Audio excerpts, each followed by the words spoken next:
Morning of February 18th, 2024. It feels like we've entered into a new era in mixed martial arts and especially in the UFC. It feels like with Topuria knocking Alexander Volkanovski out cold last night, there's just a different aura. It really felt like it just the whole book of MMA just turned a page as we head on to the future. Volkanovski was the last champion of the previous champions. The current longest reigning champion now is Leon Edwards. And it was the way that Topuria did it. The knockout was so picture perfect. I can't recall the last time I've seen a knockout that clean, where the punch landed so precisely on Volkanovski's chin. It really was just like you just hit the bell and he was fast asleep. And it's hard, after watching Ilia Topuria beat Volkanovski, it's hard to imagine how Volkanovski could possibly win in a rematch. And this is coming from a guy who picked Volkanovski to win. Before I really did a deep dive into all of Volkanovski's fights and into all of Topuria's fights, it felt like it was going to be a Topuria victory. And that's really what it felt like up until maybe the last 5 or 6 days or so. The last 4 days, 3 days maybe leading up to the fight, where everyone started to come out with their predictions and more people were leaning onto Volkanovski. It seemed like Topuria was doing a bit more of imitation of Conor McGregor. That was a big narrative. And it just didn't seem like that true moment of greatness for Topuria was really going to come. Now, if you would go back a week before that, or a month before that, everything seemed to be on Topuria's side, and all of the aura of what was going to happen, the narratives leading in, was that Topuria was going to win. It was going to be similar to that Conor McGregor moment. And then as everyone started to analyze all the Volkanovski stuff, eventually everybody came back around to their senses and picked Volkanovski. Turned out not to be true. So myself, being in the camp of picking Volkanovski, thinking that this fight was either going to be Volkanovski by decision or Topuria by knockout, but I picked Volkanovski by decision because I thought that he would be too smart and he would keep the range and keep the distance with the leg kicks, which he was definitely doing, and he would have 4 more rounds of what the first round was like, where the first round went to Volkanovski. He did a pretty good job. His jab was good. He got a little cut along the bridge of Topuria's nose, and he won the first round. But when Topuria showed the power in the second round, and not only did he show the power, because everybody's going to come out and say, and they already are, that Topuria is just such a hard hitter, it wasn't just that he hit him hard. He hit him so precisely. So precisely. That is a knockout of perfect placement on the tip of the chin. That was the true off switch that you just don't see too often. Yeah, you see big shots, sometimes behind the ear, sometimes top of the head, like happened to Volkanovski with the head kick previously from Makhachev. This was the complete and total off switch of the perfect button on the chin. So it's not just power, it's also precision where Ilia landed that shot. So after seeing that, it's very hard because the path to Volkanovski's victory is 25 minutes, winning at least 3 rounds. But it's hard to imagine that Volkanovski can win 25 minutes of the fight and not get knocked out again by Topuria. After seeing how he did it in just 2 rounds, and it wasn't a 2 rounds where it seemed like Topuria was going to be winded in any way. It wasn't a high pace. That's not per se, Volkanovski's greatest strength. I know he has good cardio, but he didn't seem to be pouring it onto Topuria in a way that would make Topuria not be there. Meaning, even if this went into a 3rd round, Topuria could have knocked him out in the 3rd. Even if this went into a 4th, Topuria could have knocked him out in the 4th. If it went into a 5th, same thing. Whereas when Volkanovski was able to beat Max Holloway, he was able to outpoint him over 25 rounds, Max doesn't really possess that power to hit the off switch on Volkanovski. He's a different type of puncher. Max is a volume striker. Not to say that Max didn't knock people out. He has knocked people out, mostly by TKO. He got a very old zombie out of there. He got some other fighters. He got the TKOs against Aldo, against Ortega. Same thing for Volkanovski. But they both did it with sort of this volume approach. I understand there was the odd knockout here and there for Volkanovski. I get it. But that wasn't really how he did the majority of his victories. And now when you look back at it, I would have so much trouble picking Volkanovski in a rematch. I just don't really see how it's possible. And the air of Topuria right now makes me doubt whether a Max Holloway could do that either. I would really struggle to pick either of them. I think that what's more likely is that after seeing what Topuria did yesterday, that Topuria would do the same thing to Max Holloway. The only thing that you can say on Max Holloway's side where maybe it would be different is that Max has never shown that he's someone who can really be knocked out. And another thing that Max has is that Max has a height advantage where Volkanovski, he has a long reach, but perhaps the height advantage would play a little bit more into Max's ability to move away and not get hit by the biggest shots. Maybe Max has a little bit better movement against the cage, retreating, where most of the time Volkanovski was on the offensive throughout his title reign. So there are reasons, there are questions to think, hey, maybe Max Holloway could do better than Volkanovski, but it's definitely not hard to envision that Topuria can knock Holloway out. That has to be a very real possibility right now.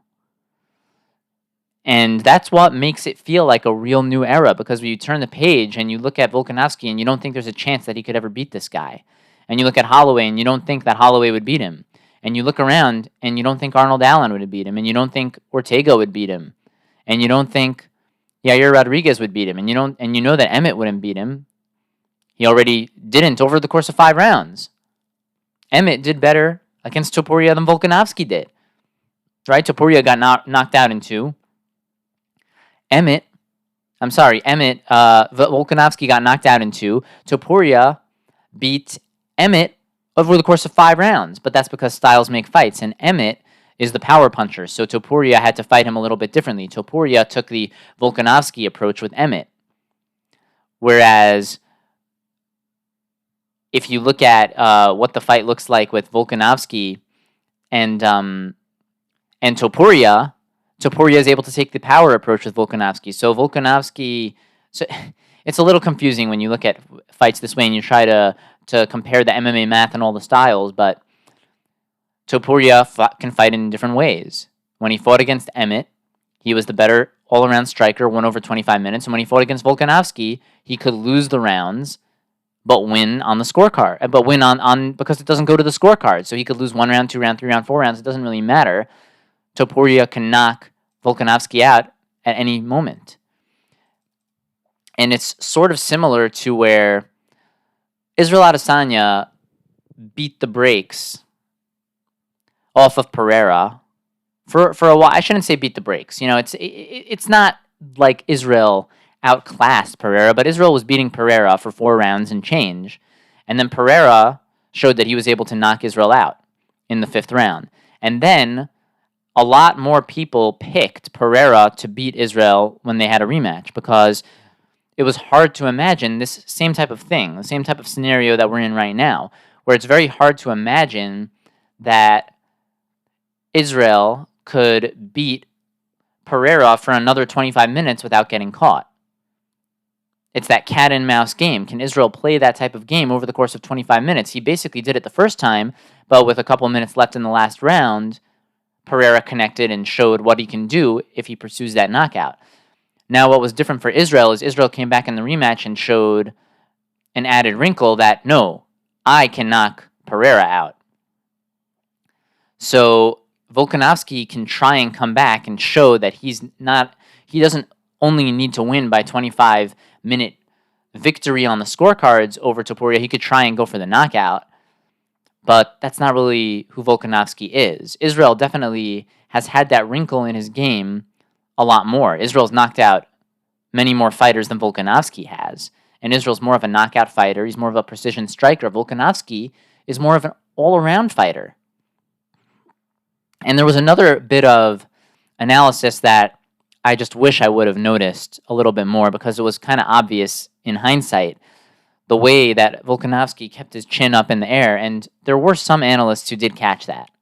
After the fact, I noticed that, and I really wish I would have honed in on that a little bit more, and maybe that would have been a reason to pick Topuria over Volkanovski, but nonetheless, now it's kind of apparent that Volk has a big dome and he keeps it up in the air, not too dissimilar from the way Cejudo kept his head up in the air.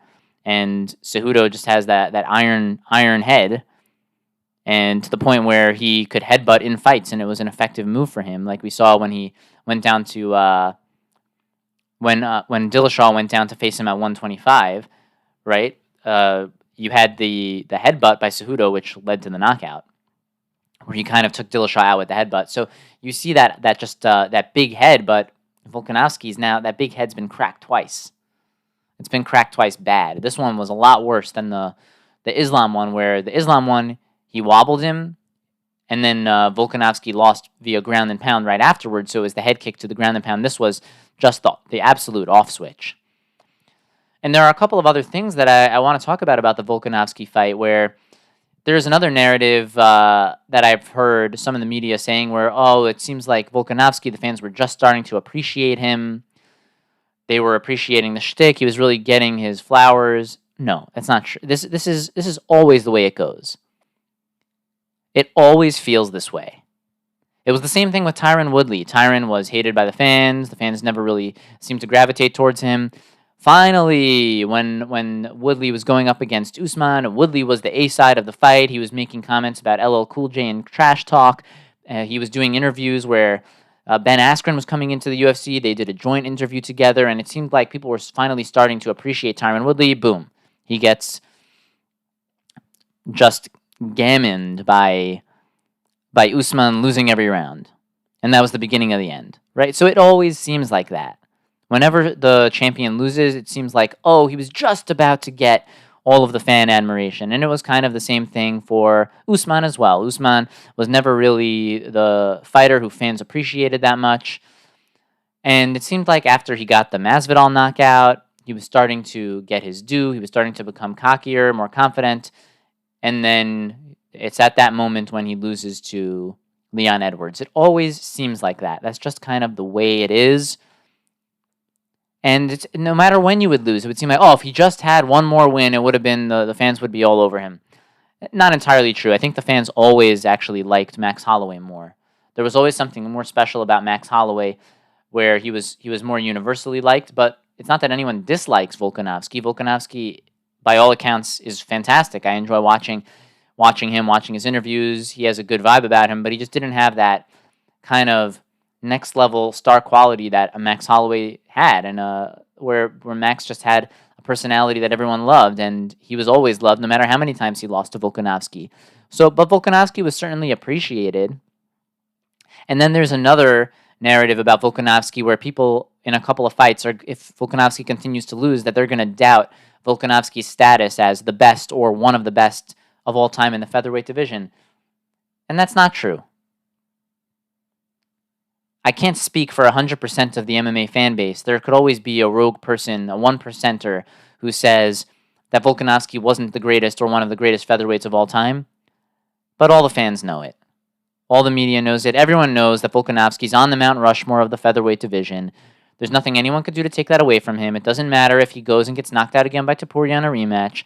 It doesn't matter if he goes and tries to go up to 155 and gets KO'd by a guy like Poirier. It doesn't matter. It doesn't matter if he now goes and loses to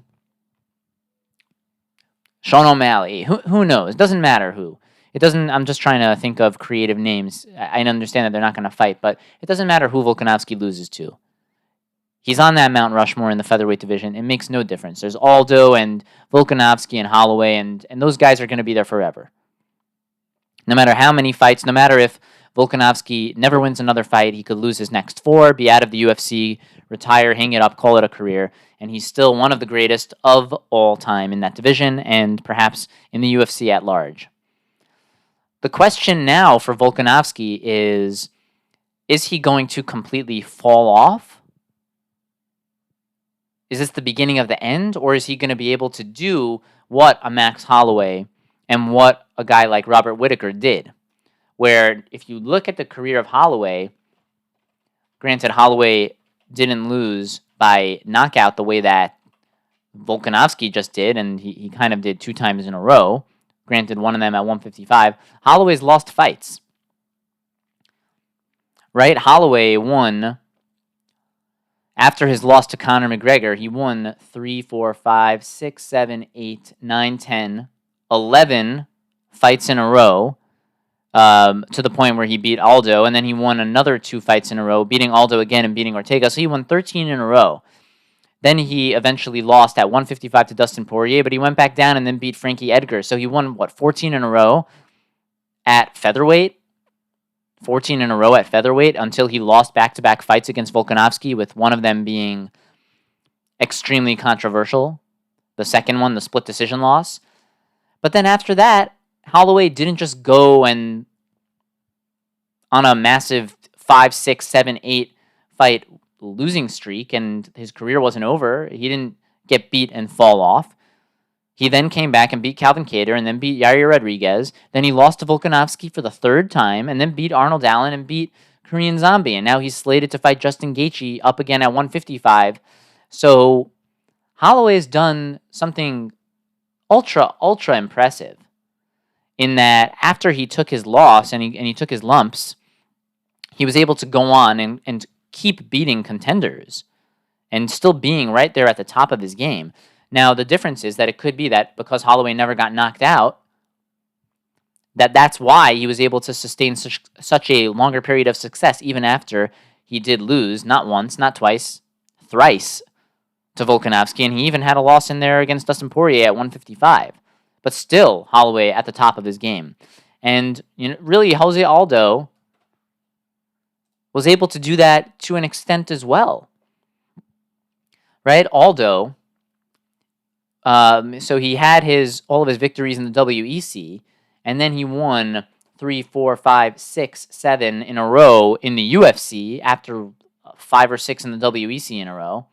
Here, let's just do it for the sake of it. He won 1, 2, 3, 4, 5, 6, 7, 8 in a row in the WEC, and then 7 in a row in the UFC. So he had won 15 fights in a row. 15 in a row. Until he lost to McGregor, and then he came back and beat Frankie Edgar. Then he lost twice to Holloway, but then he came back, beat Jeremy Stevens, beat Renato Carneiro. I don't remember that fight. Then he lost to Volkanovski. He lost to Marlon Moraes by split decision. Lost to Peter Yan, and then he beat Chito Vera. Chito Vera, who's fighting for the title right now, by the way. He beat Pedro Munoz, and he beat Rob Font, and then he lost to Merab. So Aldo has still been able to compete at the highest level despite losing fights. After he was champion, his championship reign came to an end, and then he came back and he was able to still be extremely highly competitive. And then you have, of course, a very similar situation with Robert Whittaker, where Bobby Knuckles, at 185 pounds, he won 9 fights in a row, including the 2 victories against Joel Romero. Then he got knocked out of Adesanya. So this is actually a very close comparison to what's happening here to Volkanovski. He won 9 fights in a row, got knocked out by Adesanya, and then he came back and won 3 in a row against Till Cannonier Gastelum, lost a very, very close decision to Israel Adesanya, and then came back and beat Vettori. Lost to Dracus du Plessis, came back last night and beat Paulo Costa. So you have some guys who are going to be looked at in a very nice light at the end of their careers because of their ability to go on massive win streaks, be long-reigning champions, and then also, after they lost their belt, still be at the top of the division for a while afterwards. And the question for Volkanovski right now is he, which one is he going to fall into? Is he going to fall into the camp of Tony Ferguson, where, granted, I understand he only had an interim title, but where once he started losing, it was free fall? Or is he going to be able to stymie the losing? Is he going to still show that he's at the top of his game? And he's going to be able to still rattle off some victories and stick around for a little while before his career is over. Now, is Volkanovski being realistic in the way he talked after the fight, where he did a full post-fight press conference? I'm not talking about in the cage. He did that as well, but he had his post-fight interview in the cage, but then he did a full 10-minute plus press conference afterwards where he seemed to be in really good spirits. He seemed to be taking it in stride as well as anyone possibly could. He was joking around, and he's really focused on getting a rematch. But is he being realistic about his performance and what happened? In a sense, I think he was being realistic, because Volkanovski was saying that he just got hit. He got caught, and in the way that he got caught, if anyone else got caught in that fashion, the same thing would have happened, and his goal coming in was not to get caught. They knew the dangers of Topuria in his hard-hitting ability, and that was exactly what he knew he needed to avoid. He needed to avoid those type of shots, and he knew that he needed to not get caught against the fence. So in that sense, I think that Volkanovski is right, because I do think that anyone who got hit by that shot would be out cold in a very similar-looking way. But where I think Volkanovski is not taking into account the full gravity of what happened is that, yeah, it might be true that anyone would have been knocked out by that, but that doesn't mean that now that you have been knocked out by that in your next fight, maybe you will get knocked out by a shot that wouldn't have knocked you out previously. Like, you can get knocked out by a shot that would have knocked anyone out, but now as a result of being knocked out clean, perhaps in your next fight, you may get knocked out by a shot that wasn't as picture perfect as this Topuria right hand. There's no saying that just because this was such a clean KO, that the next KO will be as clean. It could be that he'll start to get rocked.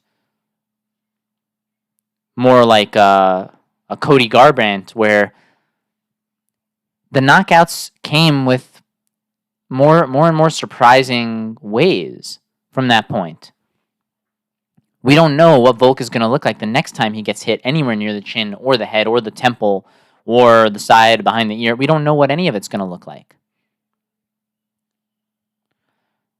Whereas last night we saw Robert Whittaker take a spinning wheel kick from Costa, which I still want to discuss. At this point, I may discuss it in a separate episode. I'm not sure right now. We'll have to see how long this goes. But Whittaker took massive damage in his fights against Romero. He also took massive damage against Adesanya, right? He got knocked out in his first fight against him. And then Bobby Knuckles also got beat by Duplessis, right, by TKO, and he still came back and was able to eat the spinning wheel kick and continue.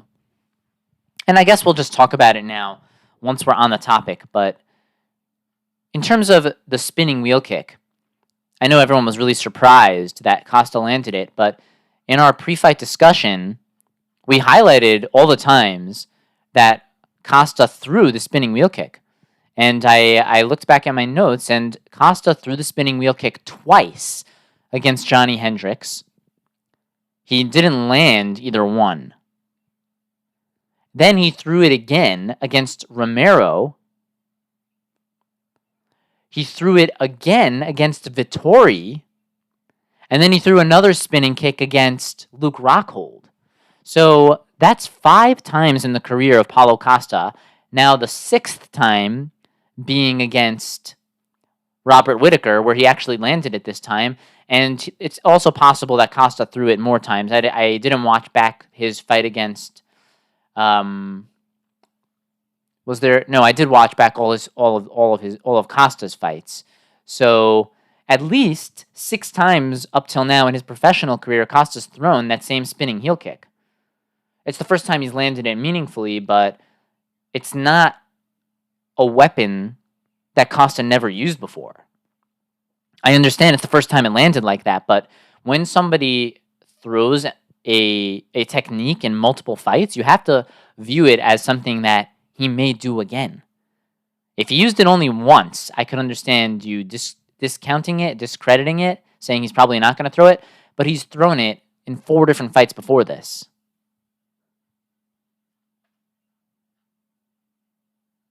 Rockhold, Vettori, twice against Hendricks, and against Romero. He threw it against 4 different opponents, and now he threw it against 5 different opponents. So if you're a future opponent of Paulo Costa and you don't prepare for the spinning heel kick, you're making a mistake. Because if he can land it on Whittaker, he can probably land it on a lot of fighters.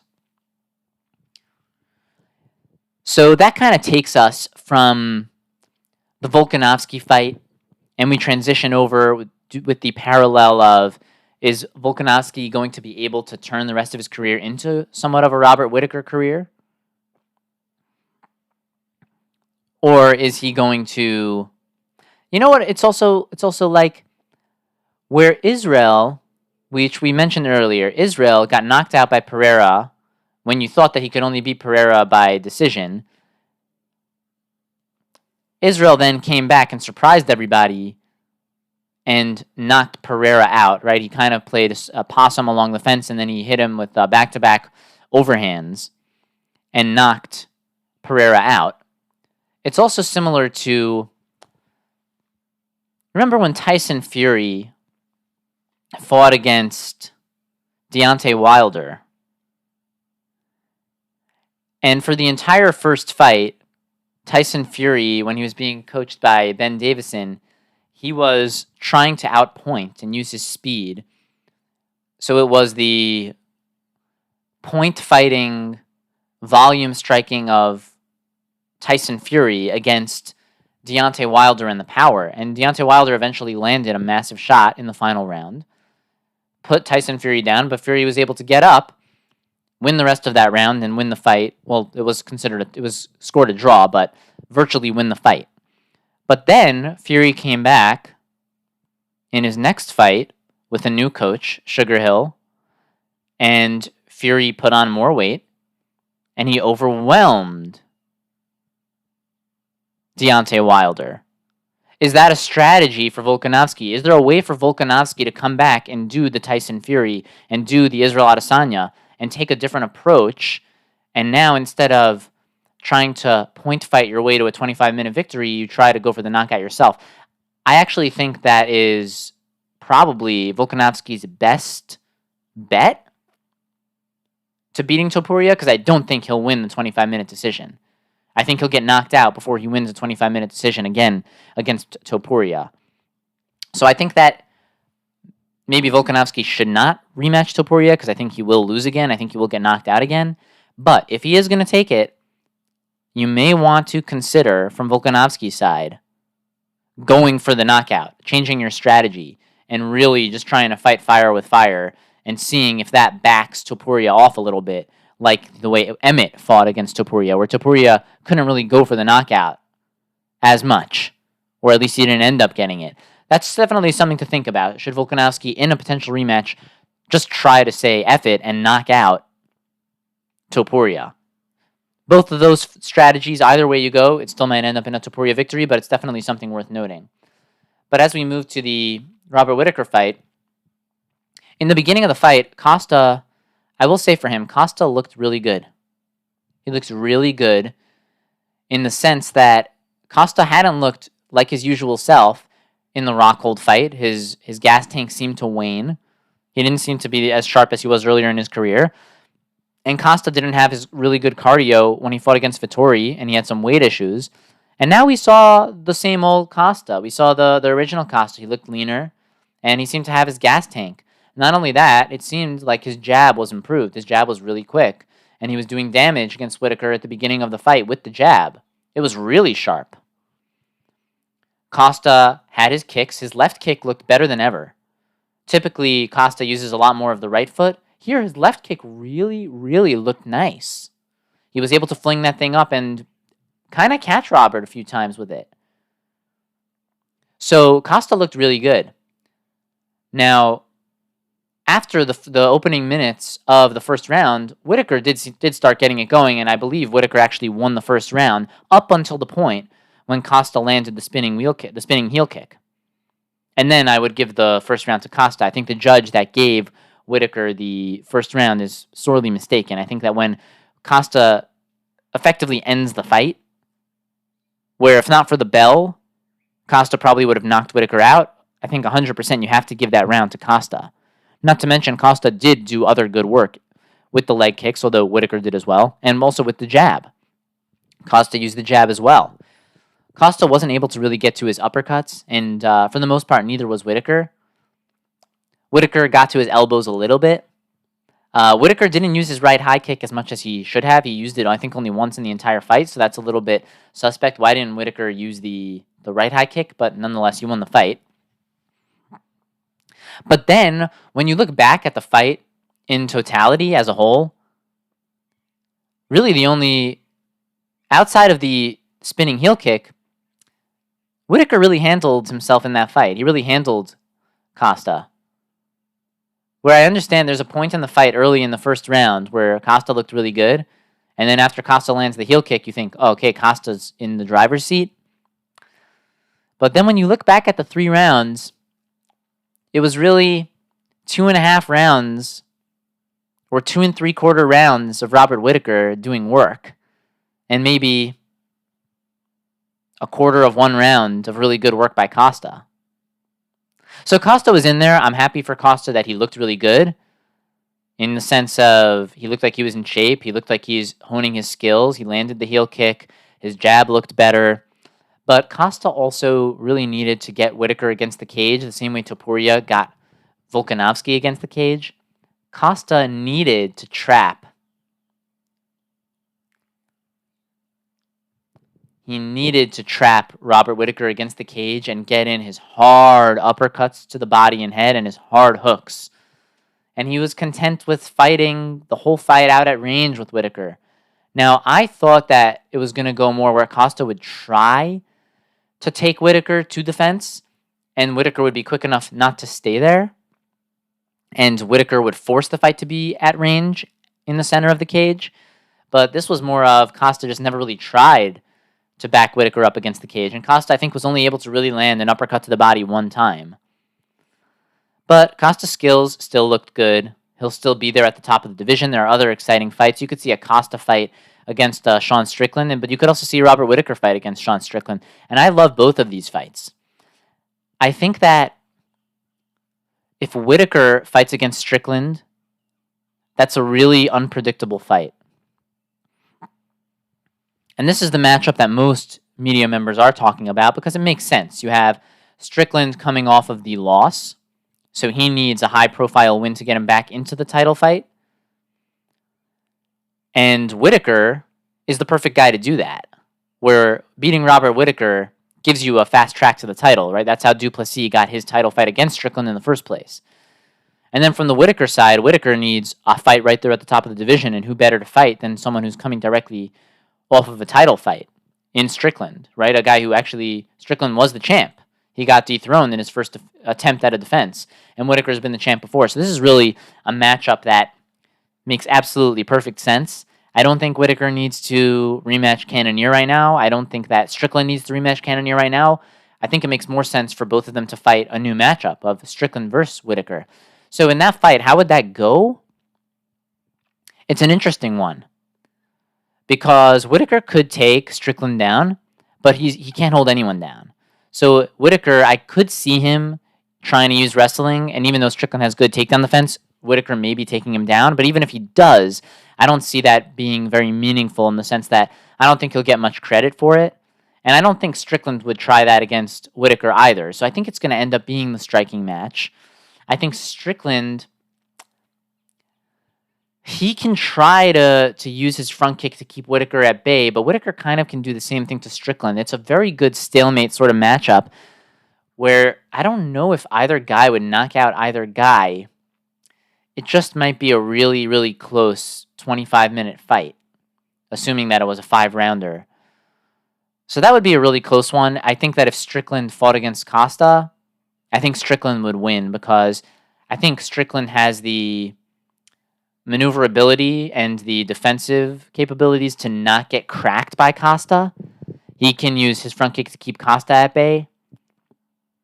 And I think that's more of an easy victory for Strickland. Where, not to say that it's going to be easy, but it's easy to pick Strickland in that fight. I could see Strickland easily beating Costa on points. Whereas Strickland versus Whittaker, now that's a real tight one right there. That's really tough. So I'm happy to see Robert Whittaker get another victory because it shows that he's still there and he hasn't gone off a cliff. He got beat by TKO by Duplessis and he got put down by a jab, which made you think, hey, maybe this is the beginning of the end for Whittaker, where it's going to start to be not just the big hook that puts Whittaker away, but it's going to start to be the lesser punches. But no, Whittaker came back. He took a vicious heel kick, and he was able to still get his bearings and win rounds 2 and 3 and get the victory. So very good for Whittaker.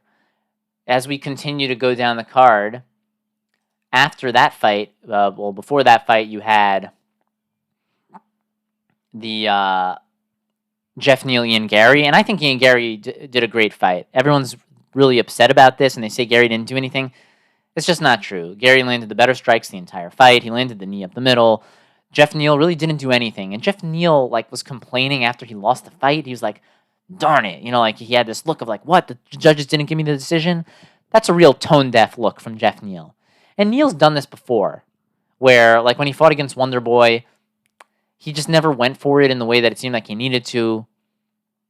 He, for whatever reason, was keeping up his waiter job when he was already near the top of the division, and he should have been putting all of his efforts towards fighting.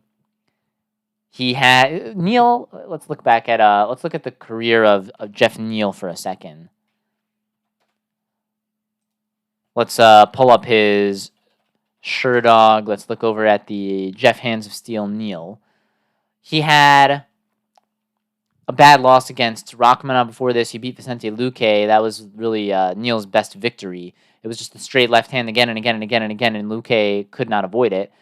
He beat Ponzinibbio by split decision. That was another just silly one from Jeff Neal, where he just wasn't. He got the decision and wasn't doing really enough. He lost to Magny before that. He lost to Stephen Thompson.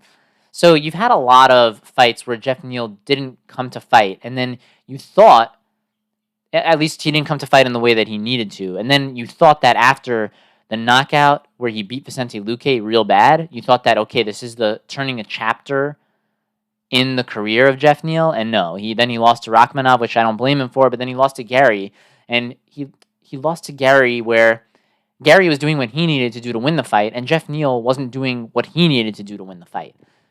So I don't think that it's a bad performance from Gary. I think it's a tone-deaf performance from Jeff Neal. And then in the fight before that, you had Merab beating Cejudo. And this is another case where Cejudo starts off the fight and he looks really good. He looks dialed in, and it doesn't seem like Merab is going to be able to take him down. Henry Cejudo landed a really big right hand, and you think, hey, Cejudo's got this. But then when you look back at the entire fight in retrospect, the beginning of the first round was really all Cejudo had. And then the next big strike in the fight was going the other way. It was from Merab, and then Cejudo was never really able to land anything of consequence beyond that first round. And Merab was then able to start getting the takedown, and he was having a good time in there. And it just seemed like Merab from that point, once he got the timing of Cejudo, after the first maybe half of the first round, it was all Merab. So similar to the Costa-Whittaker fight, where Costa had moments in the first round, but then if you look at the fight as a whole, Whittaker kind of dominated it. Same thing from Merab. Cejudo looked good for moments in the first round, and then Merab dominated the rest of the fight. Then you go to the fight before that, and you have Anthony Fluffy Hernandez just looking absolutely sensational against Kopylov. Hernandez has been this massive spoiler throughout his career, and I really like his mentality because he's cocky and he's also humble at the same time. Where during the fight, he'll egg you on, and if he gets hit, he sticks out his tongue and he says, "Bring it on," and he never stops applying the forward pressure, and he's a real dog in the cage. So he has that cockiness to him. But then on the flip side, in the post-fight, he talks about how he's messed up a lot in his career and how he needs to work on things, and he sometimes shoots himself in the foot, but he's doing that less and less over time, and his coaches are helping him, and he's going in the right direction. And this is from a guy who's won several fights in a row, right? Let's look at the Anthony Hernandez Sherdog right here, and let's see how he's done in all of his recent fights. Let's just go. He's won 5 fights in a row. So after a loss to Kevin Holland, he upset Rodolfo Vieira, beating the black belt by submission. Then he beat Josh Friend, beat Marc-Andre Barriel, beat Edmund Shabazian by TKO, and then beat Roman Kopylov by submission in a fight that a lot of people were picking Kopylov to win. So you have Anthony Hernandez, winner of 5 in a row, and he does it in confident fashion during the fight, but he's humble in victory post-fight. So he's a real exciting guy to watch. I really like him a lot. And is there anything else that we should look at from this? Amanda Lemos was kind of an idiot. Her striking was so much better than Mackenzie Dern, but still she was going down to the mat. And I think that's really all that I really wanted to highlight from UFC 298. We could go back and go deeper, but these were really the main storylines. And the question from here, will Volk be able to right the ship on his career? Will he be able to get more high-profile victories, or is it going to be the beginning of the end for Volkanovski? Nonetheless, he's one of the greatest fighters of all time, especially in the featherweight division. This is the Straight Up Fight Network.